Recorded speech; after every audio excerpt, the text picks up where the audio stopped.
क्या वाकई इमरान खान ने परेशानी पैदा करनी थी नून लीग के लिए या कुछ और है इस्तीफों के पीछे मामला?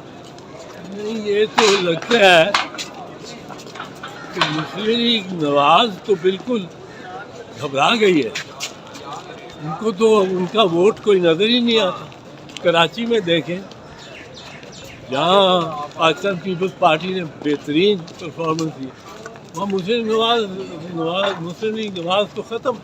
मतलब पहले इस्तीफों का ना होना और अब फिर जब इमरान खान ने कहा है कि मैं आ रहा हूँ असेंबली में, तो फिर इस्तीफों का कबूल करना, मतलब वो डर और खौफ की अलामत है। ये डर और खौफ, ये उनको ये इल्म हो गया है कि उनके पास वो ताकत तो सलाहियत और वोट नहीं है।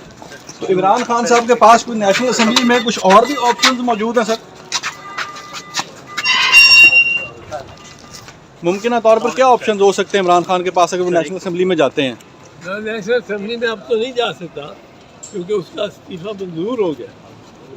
अब तो वो नहीं जा सकता। अब तो अदालत जा सकता है तो जा सकता है, या सड़कों पे ही प्रेशर दबाव बढ़ा सकता है। सर, आपको नज़र आ रहा है कि इलेक्शन जो है वो सब इकट्ठे हो सकते हैं?